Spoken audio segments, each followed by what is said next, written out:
Welcome to Cosmic Wishes, where we turn wishes into cosmic wishes by adding science. With special guest Anna Scott. Welcome to the Cosmic Wishes Show, where we show you how to turn wishes into cosmic wishes by applying science. And today's guest is one of my favorite people, and I got to be on her show a while ago, and it's Anna Scott, and she's just so lovely and so beautiful, and we're going to have fun and talk about her wishes and draw some science cards and some activity cards and apply them to her wishes and see where this can go. But the whole idea is to have some fun and to learn a little bit and have some science thrown in. So welcome, Wonderful. Anna. You want to tell people, kind of introduce yourself just so people can have an idea of who you are? Yeah, wonderful, Bernal. It's just beautiful to see you again. I remember meeting you, and it was like a breath of fresh air came in, like the sound of the wish. It was like you were that ish coming in. Yeah. Ish. And I am in Oakland, and I am a transformational coach. And what I'm saying these days is I help people move from stuck to freedom, and it's an evolutionary journey, and it's how to experience more freedom by transforming the relationship they have with themselves. So that is what I'm up to these days. Beautiful, beautiful. So yes, everybody check out Anna. And then she might also be running this on her show. So this will be allowing us to have kind of cross pollinate, if you will. And our little flowers and bees going from place to place. No, use the pollination analogy. Anyway, so I'm going to draw some cards, but first let's talk about your wishes. I asked you to start with 3, but you can tell me whichever ones you want, whatever feels right. They're probably going to evolve a little bit as we kind of look at sciences, and this is for your fans and followers to kind of get an idea of what you wish for and for the world, and go for it. So can you, you got to prompt me because I remember, but I forget which order they are. So can you ask me so that I can? Yes, and again, it's however, whatever feels right, right? Because we don't want to limit it, and we're not all practiced or anything. But the first one would be something that you wish for personally or professionally, just something for you. The second one is more something that you would wish for, maybe for a wish that ripples, I call it, that has a bigger reach. And then the third one is a whimsical wish, something that's just fun and might be a little bit whimsical that we can. Okay, great. Yeah. All right. So the first wish is for the ripple for humanity. Okay. It's that I really want, my wish is for people to treat themselves kinder and each other kinder. It's very simple, but I get emotional when I say it. Feels good, doesn't it? Yeah. It's like, that's my wish. That's your wish. So for people to treat themselves and others with more kindness or kinder, right? Yeah. And that's really, really beautiful. And one of the things I'm going to just kind of make a note before I start getting into the sciences is how important what you just did is within the science of wishing, which is the feeling. How do you feel when you make that wish? Because, I talk about the principles of peaceful, positive, and purposeful. And there's a relationship to that, to the visceral, physical reaction that you had, that you really felt like it's right. And so anybody listening or watching, that's really what's so important is how do you feel when you make that wish? Just like the word wish is wish, how do you feel when you make this wish? Does it light you up? Does it get you excited? And do you think it can inspire others? Is such an important thing. So now I'm going to draw we'll start with that one, and I'll draw a science card. And then if we have a fun and whimsical one, maybe we can kind of evolve to that too, because I think that would be fun. So for people, new, I've got hundreds of what I call science cards, and I've got hundreds of activity cards. So we start with a science card. I have no idea what's going to be there. Some of them are more complicated than others. So some of them I'm learning as well. So this one is in the area of social psychology and neuroscience. And this is really lovely. Your brain needs other brains. So Uri Henson's multi-brain research at Princeton Cognition says that cognition doesn't happen inside a single skull. It materializes in the interpersonal space. I'm flubbing my words. The interpersonal space between people. Brains literally coupled with each other through shared signals. A wish circle isn't just emotional support, it's neurological completion. Your brain in isolation is turning on partial hardware. But when other lines are other aligned minds aren't optional for your wish. They're part of the system. So I'm going to read that again since I did such a flub job. But I think you kind of get the message is your brain needs other brains. And that's what's trying to say here is that there's actually really solid research that wishing on your own is fine. It's just not complete unless you start engaging others, especially when you're wishing, for others. So I'll just repeat this just because I think it's really fun science. Uri Hansen's multi-brain research at Princeton says that cognition doesn't happen inside a single skull. It materializes in the interpersonal space between people. Brains literally couple with each other through shared signals. A wish circle isn't just emotional support, it's a neurological completion. Your brain in isolation is turning on partial hardware. Other aligned minds aren't optional for your wish, they're part of the system. So tell me what your vibe is when I read it clearly. Well, I think it's what happened between you and I. I think that we met and something synced up with us that we keep on wanting to play together. And what I'm hearing is for a wish to happen, for this to really happen, is to include more people. And it's like, I know that you're forming a wishing circles. Yes. And I'm seeing the power of it. That card points to the power of what you're saying is create a wishing circle. Have Yes. other people join you. And that in that field, the signal will become stronger. There'll That's become right. more information. And right now we're sort of starting that, right? In other words, you and I are having our brain signals about treating yourself and treating others with more kindness. And then as anybody's listening to this, how do they feel about that? And are they part of this collective vibe? And one of the things that is important with the wish circle is if you can have some sort of ritual that people are doing, so they're making that wish every day. So if you were taking I'm adding some anthropology to your wish as well. If you were to think about some sort of ritual, something that happens every day, whether it's brushing your teeth or a certain time on the clock or some kind of signal, what kind of signal do you think might be a good one for your wish? Well, I think what you just said, and I have a question I'd like you to do. So one of the signals might be, is I sit down and meditate at 7 a.m. almost every morning. Okay. So in that time, that would be a time to put that wish in there. There you go. It's tied to a ritual. But I think Yes. that I would love you to explain, if it's all right, Yeah. what a wishing circle is. Because I said it, but I'm betting other people don't know what it is. And we're having a conversation that maybe somebody's going to listen to, and I want them to understand what it is. Yes. And let me explain kind of within kind of it's kind of like there's a generic lowercase and then there's a all capital wish circle concept. And the generic one is people wishing together, people having a same wish and wishing together. And ideally, now you've got a 7 a.m. that people that are listening to this right now, subconsciously or not necessarily actively wishing together, but by just making the message, hey, if everybody listening could start wishing that people would treat themselves and treat others with more kindness at 7 a.m. every day, you're creating a kind of wish circle, right? In the lower case, just a concept of wishing together, right? Very, very simple.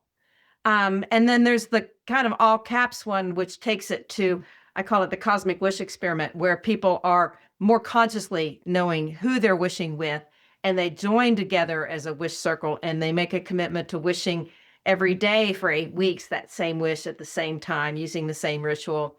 And it includes all kinds of fun activities and things like that. So, the first step is to feel the vibe. And then if you like it, and we can follow up with this, is to join the Cosmic Wish Experiment and create a wish circle. So that's optional, because I know some people are like, okay, Brownell, I just learned about wishing and now you want me to do it every day for 8 weeks and do these activities, and like they're feeling a little overwhelmed. So the start with the feeling of it, and then if people start responding to this, Anna, if they come back to you and say, or come back to us and say, I want to do this, I want to wish this every day, this is important to me, I want to join you, let's start a wish circle.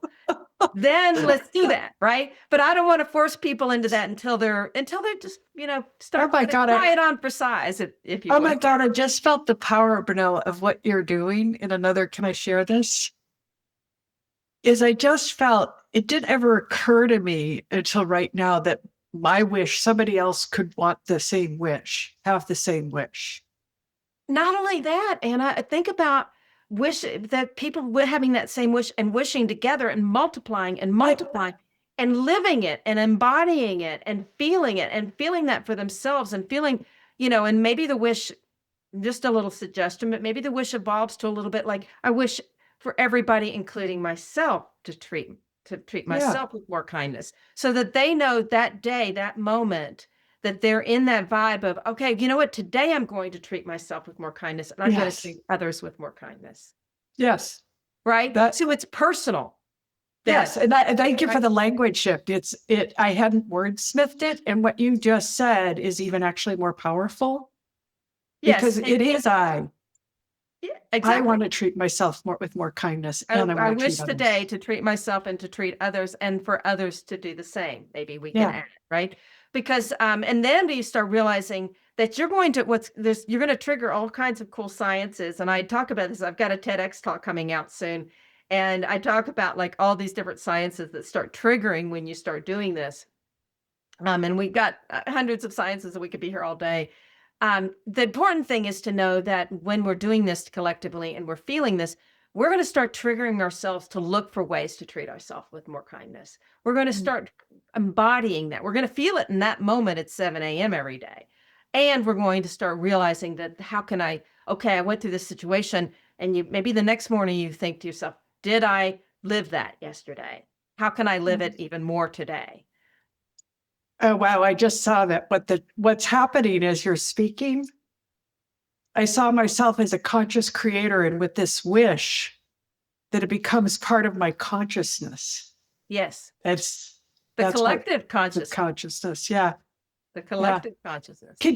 So it's really interesting, Bernal. You did something, and um, and I would love you to explain it because I think it's really fascinating. You discern the difference between a wish and a want, and I always thought that it was so powerful in how you explained it to me. Can you share that too now? Yes, well, I talk about the difference between a want and a need, I think is Mhm. really kind of the difference, right? And I also talk about the difference between a wish and a cosmic wish. And the difference between a wish and a cosmic wish is by applying the science. And Mm. one of the sciences gets into the whole concept of wants versus needs. And that starts evolving when you realize, that we sometimes are wishing for things that are things we want, but is it really something that we need? And for people who are kind of new to me, I'm a storyteller. I write books and novels and I get into all these stuff and I love following stories. And the whole concept of a lot of stories that we see, a lot of movies that we see, the protagonist starts out or the hero starts out at the beginning wanting something and they find out by the end they needed something else. And that's a Mhm. big part of that journey called the hero's journey. And so that's an important part because we can sit there and think, oh, I wish for this material item, for example. I wish for this, car in my driveway or something. And maybe what you need is reliable transportation to take your kids to school or something. You know what I mean? Like it becomes a much Mm. deeper. So did that did that satisfy your itch on that? Yeah, there was. It's interesting because I looked up the word after we talked. I looked up the difference between a want and a want believes that I don't have it. And like it's like something I have to get. And the heroine's journey, their hero's journey is I have to go out and get it. And the heroine's journey is to go inside and realize that we have everything we need. Mm. And the wish is something that's so far fetched, it's so far lasting, it's bigger than me. Yes, and it is so much, especially when you start looking at like the difference between a wish, a prayer, and a goal.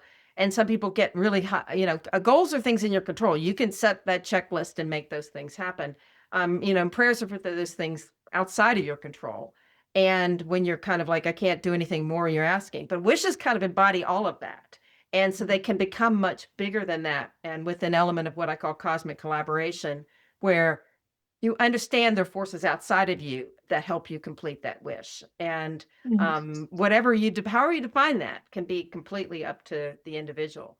So it's a really beautiful thing to be thinking about and to be understanding because then, you know, there is some interesting science. I don't want to go off too much on a tangent on this, but there is science about the people that say, "Oh, you have to assume you already have the thing that you want," right? Mhm. And there is some stuff that says you can't completely believe you already have it because then your brain won't be looking for the solutions to get it.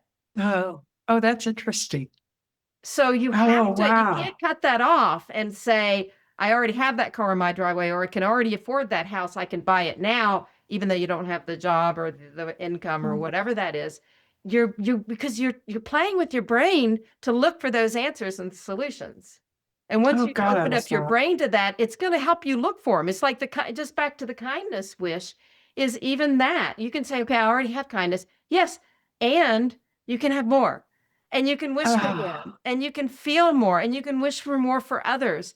And so it's kind of an endless thing that you can keep improving. And when you say that to your brain, you might actually be in a situation you go, okay, I have this situation, and how do I decide what's the kind, way to how can I embody kindness in this response? And just, another little side, I have a meme that I love, the difference between being nice and being kind. And I don't know if you've ever seen that, but that's a really mm, interesting discussion because nice people might not speak up. Kind people might speak up, right? yeah, It's not nice to avoid conflict necessarily, but it's right. kind to understand that I have to stand up for myself or that I have to make sure that I'm going to stand up for other people or something like that. So it's a very interesting distinction. We could go way off into that tangent. I know we could be here for hours. Um, let's try an activity card for that wish, and then maybe Okay, we great. can see if there's something else to come. So I'm just, I've got, a Yeah. slew of activity cards. I'm just going to draw one. Okay, and this one is into the arena of spiritual, metaphysical, and cognitive science. So it kind of crosses Okay. over, and it's called the strange attractor identification, and it's asking what pattern keeps showing up around your wish: the same obstacles, the same opportunities, the same people. In chaos theory, strange attractors are patterns and systems naturally move toward yours. Yours is trying to tell you something. So what are those strange attractors? And this is for you and for, anybody listening, especially when you think about kindness, because I have a feeling a lot of people might be thinking, oh yeah, there's this one person I wasn't very kind to the other day. Or they weren't very kind to me, or, how do I respond to somebody's lack of kindness? It's interesting. I had this experience Saturday night. I had friends over and we're playing cards, and my partner, he was doing something, and I noticed my irritation, and I was blaming him. And I'm thinking it was his fault for what he was doing, that I was irritated. And because of this kindness, I noticed that I was judging him. Right. But instead of beating myself up for judging him, I was kind to my noticing. Like, I didn't make myself wrong that I was judging him. And the minute I noticed that I was judging him, it all went away because I noticed it. But it didn't have I didn't beat myself up because I was kind to myself. It was just a noticing and an awareness. Does that make sense? That makes a lot of sense, and I think it is definitely worth kind of mentioning and elaborating a little bit, in that it's kind of the nice versus kind. It's like, do you say something when somebody bothers you? And you do have to look in the mirror first and say, why Mhm. is this bothering me? And sometimes not speaking up is when you're not doing yourself that kindness, Right. right? Say that again. Say that again. Sometimes not speaking up for yourself is not doing yourself that kindness, Yes. Yes. And right? that time it wasn't about him in that time, because there are other times where I'll speak up and go, no, that doesn't work for me. Yes, and you were also giving yourself permission to recognize this was something that bothered you and it didn't make you wrong. It didn't even have Right. to make him wrong, Uh-uh. right? And so by doing that, because I went through a recent experience kind of similar where, I kind of like the saying of people will treat you the way you let them treat you. Yeah. what was kind of slapping me in the face and knowing that this person wouldn't change. So Right. the question was, therefore either I keep accepting it, which is not a kindness to me, Mhm. right? Or I change. I decide what my limits are and what I will and won't accept. Oh. Oh my God, you used my favorite word, limits. Yeah. And you have to, and that's where we have to realize because sometimes we can run around being too nice and not necessarily kind to ourselves or to others in that Yeah. big picture. And then there's sometimes, like you said, sometimes it's not speaking up. It's you don't need to. You validated yourself without having to make a deal about it, Well, right? what's so interesting is that once I watched that whole thing happen and I settled in myself, the thing that he was doing that he was irritating stopped. And I don't know how that worked and I don't know what happened, but it, like that behavior wasn't present anymore. Well, and that's, I mean, I think there's probably, I could probably go down a lot of rabbit holes in terms of the science of what happened. Yeah. Um, I think on one level, there is some sort of communication that happens on a subconscious level, body to body or subconscious to subconscious. And I think that, I mean, the science is, and I always get these numbers wrong, but like your subconscious mind sees 1 million impressions in a second, but your conscious only sees 50 or something like Oh, that. wow. And so your subconscious is aware of so much stuff. So once I realized your body is your subconscious, then it's like, okay, your body and his body were communicating. You were having a whole conversation you weren't consciously Oh, aware of. wow. That feels such a truth bomb. Like I believe that because I know the energy is speaking loud and clear between people. Right. I And know so that. that and there's so much subconscious, communication and sabotage and everything else that we have that goes on. And it's I mean, it's kind of scary going, okay, well, I'm having a whole conversation on this level. But I always say, when you're in a relationship with somebody, you're in a relationship from higher self to higher self, or spirit, mind to mind, and body to body, or subconscious to subconscious, right? So all three levels are communicating and figuring that out. And then it also could have been, some sort of on the level of neuroscience in that, you know, your brain was triggered because it was looking for a solution to a problem. Your brain also figured out the solution to the problem, so it didn't need the problem anymore, Mm. right? Yeah. You recognized, okay, this is it. Now I can let it bother me or I cannot let it bother me. Oh, well, I don't need it anymore because I learned that lesson, right? Yeah. Well, the other thing is, I think in the kindness about love is like I'm always looking towards the energy of love or that vibration. Yeah. And is that a match? Is what I'm doing a match for that? Yeah, and like you said, how you felt at the very beginning when you said your Yeah. wish, that's Mhm. that's that energy of what how I think someday they'll actually be able to really I know there is some pseudoscience and I love like the David Hawkins stuff and everything else about, just but to actually physiologically measure the energy of love and where are we on that vibration level. It's so interesting. Can I ask you a question? Because I'm really curious. I've just gotten in tune with getting clear about what I like, what I wish or what I want. Yeah. And I'll feel it in my heart. But what I realize is when I say it, it's so emotional, I almost shut it down. Do you know anything about that? Like it's like so strong. And I notice um, it's like when I felt it, what was really true for me, it's almost like it was so big that I wanted to collapse it. That Hmm. makes sense. I don't know whether that's just a habit or a pattern or Probably, I mean, it certainly could be, and that's a whole nother angle. And I guess the first response I had to that, this as an instinctive response, is then just feel the feeling and not the wish.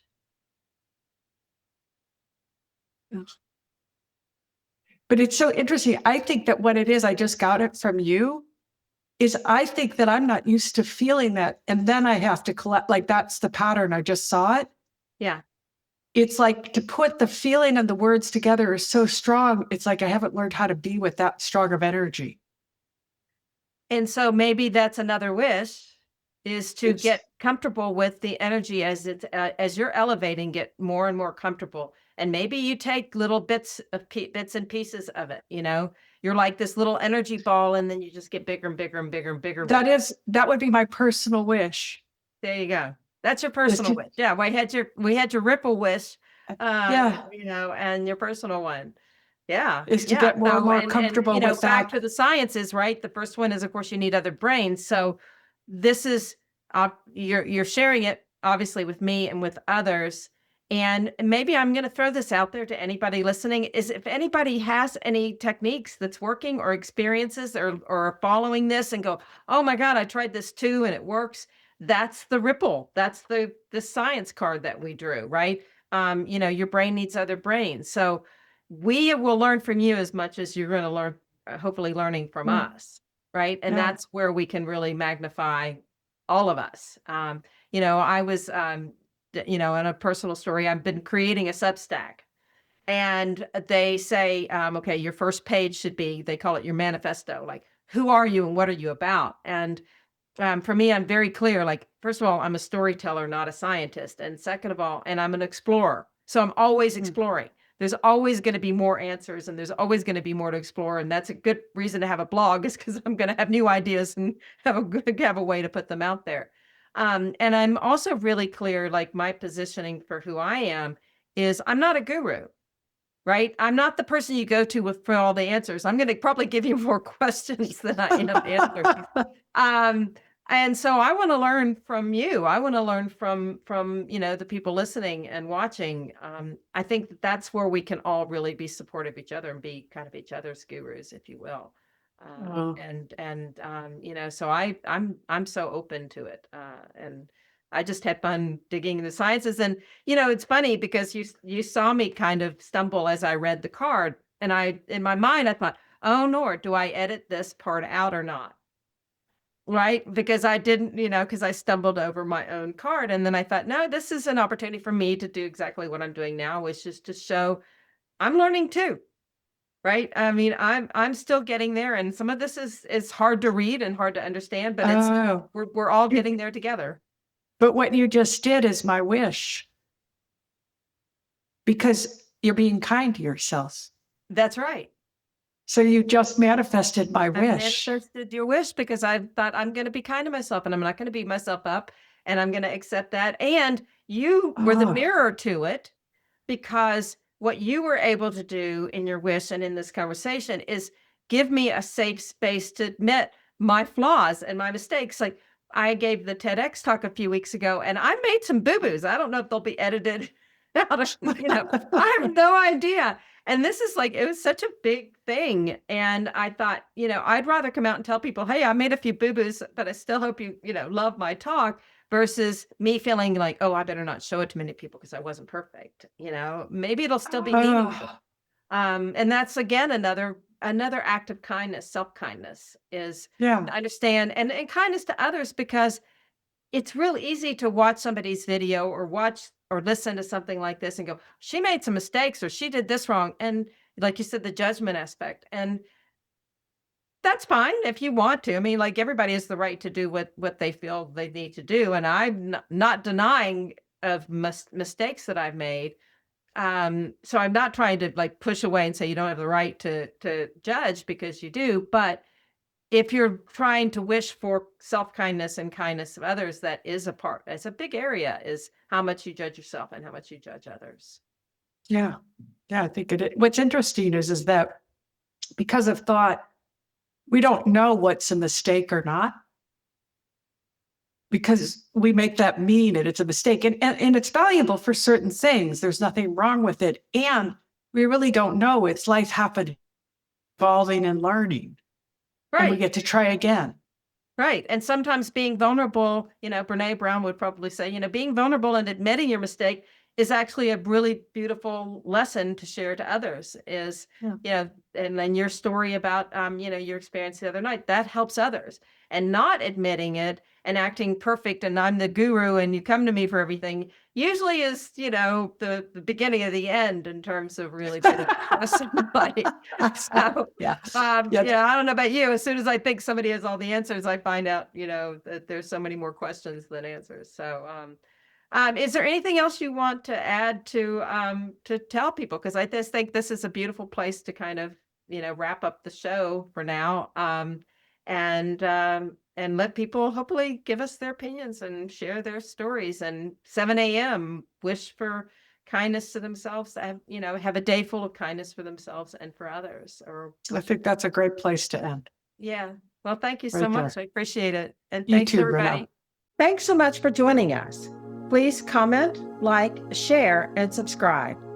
And keep an eye out for Brownell's TEDx talk coming soon.